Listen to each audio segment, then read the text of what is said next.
अस्सलाम वालेकुम रहमतुल्लाहि वबरकातुहू। डियर ब्रदर्स एंड सिस्टर्स, मैं आसिफ अमीन कुरान का राकी अमीन रुकिया सर्विसेज जेलम से। सैरुल तफरीक आज का टॉपिक है, जिसके बारे में ज़्यादा क्वेश्चंस हमें और कॉल्स आती हैं सैरुल तफरीक को समझने के लिए। जैसा कि इसके नाम से ज़ाहिर है, ये अरबी का लफ्ज़ है। सहर जादू को कहते हैं, तफरीक कहते हैं तकसीम कर देने को। अंग्रेज़ी में इसको मैजिक ऑफ डिवीज़न कहा जाता है। दिलचस्प बात यह है कि पूरी दुनिया में जो सबसे ज़्यादा जादू किया जाता है और जिसके असरात देखने में आते हैं, ये सैरुल तफरीक ही है। इब्तदा कहाँ से होती है? ये कुरान मजीद में अल्लाह तबारक तआला ने सूरह बकरा में आयत 102 में जहाँ हारूत और मारूत का ज़िक्र फरमाया है, वहीं पर ये आयत आई है युफ़र्रिकूना बैनल मर्र व ज़ौजे। ये तफरीक डाल देते हैं मर्द और उसकी बीवी के दरमियान। अच्छा, अब ये तफरीक से आप ये मुराद हरगिज़ मत लेना कि ये तलाक़ ही है। ये एक घर में रहते हुए लोग सालों साल अजनबियत का वक्त गुजार रहे होते हैं, एक बेडरूम में सोते हुए एक दूसरे से वाकिफ़ नहीं रहते। ये है तफरीक। इसकी जो इंतहाई शक्ल आती है सामने, वो तलाक़ है। सारी तलाक़ें सैरुल तफरीक से नहीं होती। मुआशरती हमारे यहाँ जो दीगर तकाज़े हैं तलाक़ की वजूहात में, वो भी रहते हैं, लेकिन एक मेन काज जो है वो सैरुल तफरीक है, क्योंकि इसमें अलामात जो हैं वो कुछ और होती हैं। पाकिस्तान के अलावा ये यूरोप में बल्कि पूरी दुनिया में बहुत ज़्यादा रेशो है तलाक़ की, और इसमें बहुत ज़्यादा रेशो है सैरुल तफरीक की। अब हारूत और मारूत दो मलाइका जो अल्लाह की तरफ से इंसानियत का और शयातीन जिन्नात का भी इम्तहान उतरा था, वो तो जब ये कलमात सिखाते थे, साथ ये भी एडवाइज़ करते थे कि इसको ना सीखो, इसमें तुम्हारा फ़ायदा नहीं है, नुकसान है। लेकिन क्योंकि इंसान बज़ाते ख़ुद तमा, लालच और मादा परस्ती का आदी है, जिन्नात भी तकरीबन ऐसी ज़िंदगी गुजारते हैं, और उनके पास एक और मिशन भी है। वो है कि अल्लाह के बंदों के रास्ते में रुकावट डालना, दाएं से बाएं से, आगे से पीछे से। रसूल पाक सल्लल्लाहु अलैहि वसल्लम ने इसकी तस्दीक अपनी हदीस मुबारका में की, वरना आदमियत को तो इसका कतन भी इल्म नहीं था। आप सल्लम ने फरमाया कि पानी पे शैतान इब्लीस का तख्त लगता है, और इसके काबीना जो है या इसके दरबारी जो हैं, वो इसको अपने अपने बुरे मामलात की आके रिपोर्ट करते हैं उसे खुश करने के लिए। लेकिन वो इतना खुश नहीं होता, हत्ता कि ऐसे शयातीन उसके पास आते हैं जो ये आके बताते हैं कि हमने मियाँ बीवी में तलाक़ करा दी है, जुदाई करा दी है। ये है वो मामला जिस पे वो सबसे ज़्यादा खुश होता है। और ऐसे शयातीन को वो अपनी कुर्सी पर, यानी कुर्सी सदारत कह लें आप उसे, शयातीन में उसके दरबार की जो हाईएस्ट रैंकिंग है उसमें वो बिठाता है और उसके सर पर ताज पहनाता है। अब ये इन्फॉर्मेशन हम तक नबी करीम सल्लल्लाहु अलैहि वसल्लम की तरफ से आई है, लिहाजा इसमें शक या डाउट तो कोई बाकी रह नहीं चाहता। मौजूदा दौर में बहुत सारे अहबाब से मेरा वास्ता पड़ता रहा जो कहते हैं कि ये नामुमकिन है जी, जिन्नात तलाक़ करा दें। जिन्नात बाबा करवाते हैं तभी तो अल्लाह तबारक तआला ने सूरह बकरा में बताया और रसूल अल्लाह सल्लल्लाहु अलैहि वसल्लम ने अपने हदीस में बताया। अब अगली बात है कि जो इसके मुतासरीन हैं, सबसे पहले तो इसका एक मैकेनिज़्म है काम करने का जादू का। पहले तो मोटा मोटा वो समझ लें। हम क्योंकि मुआलिज हैं, बारहा ऐसे केसेस को हमें हैंडल करना पड़ता है। और मैकेनिज़्म क्या है? जादू बांधते हैं उन मंत्रों के ज़रिए जो उन्होंने हारूत मारूत से सीखे थे। अब जादू के मंत्र जो हैं ये एक नेगेटिव तासीर रखते हैं। जैसे जब आप कुरान से किसी को दम करते हैं या पानी को दम करते हैं, तो वो क्या असरात मुस्बत पैदा होते हैं। उसमें रहमान की रहमानियत के कलमात की वजह से ऐसे पानी में क्रिस्टल बन जाते हैं जो कि नूरानी क्रिस्टल कह सकते हैं आप उसे। और जापानीज़ में ये तजुर्बात बहुत पहले हो चुके हुए हैं, पानी की स्कैनिंग हो चुकी हुई है और ये बात प्रूवन है। इसी तरह जब नेगेटिविटी के कलमात जो हैं वो बोले जाते हैं तो वो अपना नेगेटिव इम्पैक्ट रखते हैं। गंदगी की भी तासीर होती है जहाँ पाकी की तासीर है। होता क्या है, आम तौर पर ये जादू जो है ये खिलाए पिलाए गए जादू की शक्ल में दिया जाता है, तावीज़ात की शक्ल में दिया जाता है। मुख्तलिफ़ चीज़ों पर जादू के मंत्र पढ़कर अमल शयातीन करते हैं, जैसे कि हड्डी पे, गोश्त पे, कपड़े पे, बालों पे, आपकी तस्वीर पे। इसमें बहुत सारे मीडियाज़ इंसानों में से ये कलेक्ट कर लेते हैं और फिर उस पर वो नेगेटिव चीज़ जो है वो पढ़ के और वो कहीं दबाई जाती है, कहीं छुपाई जाती है, दरख्तों के साथ टांगी जाती है, कुओं में गिराई जाती है। बाज़ दफ़ा ये आपके घर के सहन, आपकी दीवारों के अंदर भी पिरो दी जाती है। अब हर जादू के अमल के ऊपर एक छोटा शैतान या एक से ज़्यादा जो हैं वो एज़ ए सुपरवाइज़र ड्यूटी करते हैं कि उनका बांधा हुआ ये अमल जो है ये कोई तोड़ ना दे, कोई उठा ना ले ले, उस अमल को कोई नुकसान ना पहुँचे। फिर इस अमल के ताबे बहुत सारे जिन्नात होते हैं जिन पर उन्होंने पहले से ही जादू के मंत्र पढ़कर उनकी होशें गुम की हुई होती हैं और वो उनके लिए एज ए वर्कर काम करते हैं, सिवाय उन ऑर्डर्स को मानने के जो वो शयातीन उनको जारी करते हैं। वो अपना लेफ़्ट राइट भूल चुके हुए होते हैं और टारगेटेड ऑपरेशन करते हैं।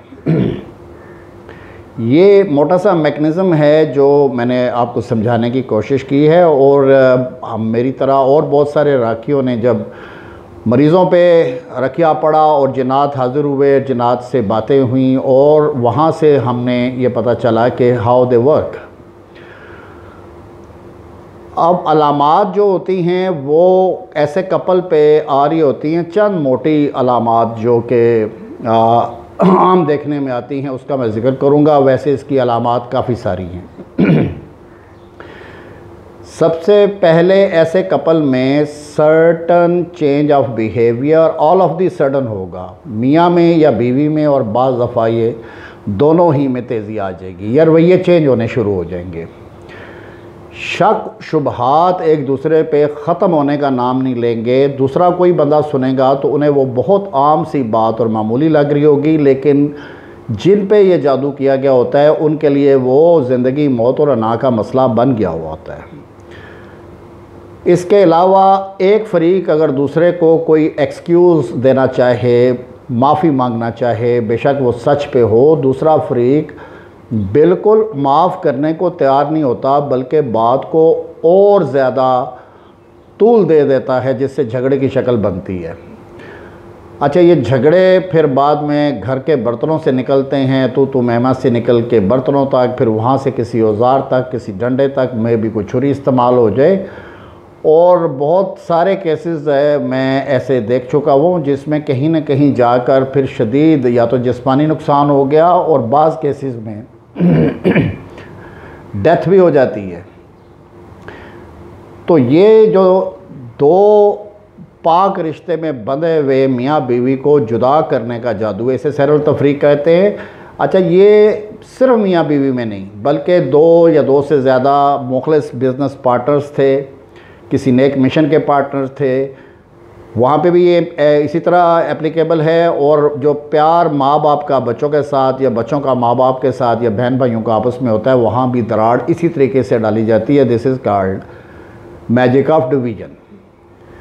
तो इसके केसेस बहुत सारे पड़े हैं। हम तो थर्ड वर्ल्ड के लोग हैं, यहाँ पे तो बहुत ही ज़्यादा ये मसाइल हैं, लोग कुरान भी नहीं पढ़े हुए। सबसे पहला इलाज ऐसे केसेस में जो हम देते हैं वो सूरह रहमान का ऑडियो सुनने का तरीका है, जो कि मेरे पिछले वीडियोस में मैंने बताया है। इसके अलावा जो प्रैक्टिकली हम ऐसे मसाइल पे इलाज करते हैं और वो कामयाब इलाज होते हैं बेइज़्निल्लाह, वो आपसे शेयर करते हैं ताकि जहाँ कहीं आप ज़रूरत समझें, किसी को एडवाइस कर सकें, या अगर आप ख़ुद खुदा न खास्ता ऐसे हालात में मुब्तला हैं तो अपना रास्ता अल्लाह की मदद से निकाल सकें। एक बुनियादी कुलिया कुरान शिफा है और शिफा मिन जानिब अल्लाह है, ये आपके मेरे ज़हन में ही रहना चाहिए। इलाज के हिस्से की तरफ बढ़ते हैं। सना मक्की के खुश्क पत्ते, बेरी के खुश्क या ग्रीन पत्ते इसमें इस्तेमाल होते हैं। जो आयात आपने पढ़नी है वो डायरेक्टली मैं आपको बता रहा हूँ और वीडियो के एंड में हम आपको रिटन फॉर्म में भी दे रहे हैं। सबसे पहले 2 रकात सलातुन हाजत सलातुन तौबा की नियत करके रोज़ाना ऐसे जगह पे पढ़ा जाए, वो मरीज़ ख़ुद पढ़े या उसके लवाकिन में से करीबी रिश्ते हैं जो वो दुआ कर सकते हैं। उसके बाद दुरूद पाक, अलहम्द शरीफ, आयतुल कुर्सी, सूरह फलक, नास और इखलास को 11-11 मरतबा पढ़ना है। पानी की एक बड़ी बोतल पास रख लेनी है, इसी में पानी को दम करना है, इसी में से पानी को इस्तेमाल करना है और कम होता जाए पानी तो नया पानी डालते चले जाना है। ये दम रोज़ाना पढ़ना है। 3 कुरान की सूरतों को जादू के ऐसे मसाइल पे हमने करामत पाया है और बहुत इफ़ेक्टिव ये सूरतें हैं, ये नोट करें प्लीज़। सूरह यूनुस की आयत नंबर 81, 82, सूरह ताहा की आयत 68, 69 और 70 और सूरह अल अराफ की आयत 117 से 122 तक। साथ आपने 41 दफ़ा सूरह तौबा की पहली आयत बराअतुम मिनल्लाहि व रसूलिही इलल्लाज़ीना अहदतुम मिनल मुशरिकीन, इसको 41 टाइम्स आपने साथ ऐड करना है। जादू के ब्रेक होने में रकिया अल शरिया में ये वो आयत है जो हम डायरेक्टली मरीज़ों पे पढ़ते हैं और इसी को दम देते हैं। ये बहुत इफ़ेक्टिव आयत है। एक दुआ आपने इस दम में शामिल करनी है, या हू हादी रब्बी ला तज़र अलल अर्दी कौम ज़ालिमीन, ए ओ हदायत देने वाले रब न छोड़ ज़मीन पर कौम ज़ालिम को। अब कौम ज़ालिम में वो शयातीन भी आ गए, इसमें वो जादूगर भी आ गए, इसमें वो जादू कराने वाले भी आ गए, दीगर वो मखलूक़ात भी आ गई जिसे आप और मैं अपनी आँखों से नहीं देख पाते। तो बस आपने ये करना है कि ये आयात पढ़ के और ये दुआ पढ़ के पानी को दम करना है। साथ जैतून का तेल रखें तो अफजल है, वरना सरसों का तेल, वरना कोई भी बॉडी लोशन जो है वो भी इस्तेमाल आप कर सकते हैं। इलाज का तरीका ये रहेगा कि 1 गिलास पानी लें, उसमें सना मक्खी के पत्ते जो हैं वो तकरीबन 1 टेबल स्पून या उससे कम डाल लें। अगर वो अवेलेबल नहीं है, बेरी के ताज़ा या खुश्क पत्ते हैं तो उनका भी चूरा जो है वो इतनी ही मिकदार में डलेगा। इसको उबाल लें, दम दे दें, इसका कावा बना लें, पत्तों को छान के निकाल के किसी मलमल के कपड़े में महफूज कर लें। इस कावे में आधा कप ये कावा और आधा कप दम वाला पानी मिक्स करना है और फ्री कैन मरीज़ों ने इसको खाली पेट, बग़ैर नमक, बग़ैर शहद, बग़ैर मीठा, कोई चीज़ ऐड किए बग़ैर खाली पेट अल्लाह का नाम लेके पी लेना है। 6 दिन तक मतवातर ये कावा पीना है। मुमकिन है इसके पीने के बाद हल्के फुल्के क्रैम्प्स जो हैं वो पेट में आए, कोई दवाई लेने की ज़रूरत नहीं है। अगर ये खाया पिया हुआ जादू दाखिल करवाया गया है आपकी आंत और बड़ी आंत में तो इंशाअल्लाह बेइज़्निल्लाह इस कुरान के पानी से इंशाअल्लाह ये खुद ही तहलील होकर निकल जाएगा। इसके साथ ही आपने 12 दिन के लिए दम वाले पानी और बेरी वाले पानी का गुस्ल शुरू कर देना है। उसका तरीका ये है कि आधे लीटर पानी की बोतल को आप साथ ले लें, इसमें आधा बेरी के पत्तों का पानी मिला लें, आधा इसमें दम का पानी मिला लें, वॉशरूम में साथ ले जाएं, लेकिन 2 एहतियातें यहाँ पे लाजिम हैं। नंबर 1, बाथरूम जाने की दुआ अल्लाहुम्मा इन्नी आऊज़ु बिका मिनल खुबस वल खुबाइस, ये पढ़ के जाना है बाथरूम में। मेरे पास लोग आते हैं MA MPhil PhD तक और जब कभी ऐसा हुआ तो अक्सर जवाब आता है कि ये दुआ तो हमें नहीं आती। सबसे पहले अल्लाह की पनाह में जाएं, ये दुआ मांग लें और अपना नॉर्मल गुस्ल लें जो साबुन शैम्पू वाला है। उसके बाद को टब रखें पास, उसमें बैठ जाएं, उसमें खड़े हो जाएं और ये जो दम किया हुआ पानी है इसको अपने जिस्म पर से वारें। जहाँ कहीं दर्द फील करते हैं वहाँ पर सीधा हाथ रख के थोड़ी देर रब करें, अल्लाह से दिल में दुआ मांगें, या अल्लाह मुझ पे फ़ज़ल फरमा। ये पानी कलेक्ट हो जाएगा आपके टब में। इसको उस दिन या अगले दिन आपने किसी गमले की मिट्टी में जज़ब कराना है, किसी सहन में जज़ब करा लें, बाहर किसी ज़मीन में, लेकिन मिट्टी में जज़ब करा दें। किसी के रास्ते में बराए मेहरबानी इसको नहीं फेंकना। जहाँ पर मिट्टी अवेलेबल नहीं वहाँ आप घर के छत को इस्तेमाल कर सकते हैं। ये आपकी बॉडी के साथ चिपकी हुई जो नेगेटिविटी है, जो मनफी असरात हैं, जो आपको वैसे नज़र नहीं आ रहे, इंशाअल्लाह बेइज़्निल्लाह कुरान के इस दम वाले पानी से वो धुलना शुरू हो जाएंगे। ये बिल्कुल ऐसे ही है जैसे गर्मी के दिनों में आप मोटर चला लें और ठंडा पानी जो है वो खोल दें आपके सर पे, आपके जिस्म पे, जब वो गिरता है तो जिस्म में जो कूलिंग इफ़ेक्ट्स आते हैं, कुरान बिल्कुल इसी तरह काम करता है। जो तेल आपने दम किया था या क्रीम दम की थी या लोशन दम किया था, तो इसकी एहतियात आपकी नहीं ये करनी है कि रात सोने से पहले या मगरिब के बाद अपने हाथ पाँव के 20 नाखून, नाक के नथनों के सुराख और कान के सुराख में पतला पतला लगाना है। बच्चों तक को ये लगा देना है। कुरान पढ़ा हुआ तेल या जो मटेरियल आप यूज़ कर रहे हैं ये इक्वली इफ़ेक्टिव रहेगा। जो जो ये जिस्म में जज़ब होता जाएगा, नेगेटिविटी आपके जिस्म से खारिज भागना शुरू कर देगी। ये आपने रोज़ सोने से पहले लगा लेना है। और ये जो दुआ मैंने सिखाई है, बताई है, ये रिटर्न आपको मिल रही है, इसका विर्द जो है वो कसरत से करते रहना है। बस ये वो इलाज है जो सहर तफरीक में हम अपने मरीज़ों को देते हैं। अगले प्रोग्रामों में हम सहर जादू की डिफरेंट और जो किस्में हैं उस पर इंशाल्लाह बात करेंगे। बेसिक इलाज आयात के यही रहेंगे, साथ कुछ आयात बदलती चली जाएंगी जादू की नौयत के हिसाब से। उम्मीद करते हैं कि ये आपके लिए कारआमद बात रही होगी। अपना इलाज ख़ुद कीजिए, अल्लाह पे भरोसा रखिए। शयातीन आपको वक्ती इम्तहान में डाल सकते हैं और इससे ज़्यादा क्या कर लेंगे। मिलते हैं अगले प्रोग्राम में, तब तक के लिए इजाज़त दीजिए। अस्सलामु अलैकुम वरहमतुल्लाहि व बरकातुहू।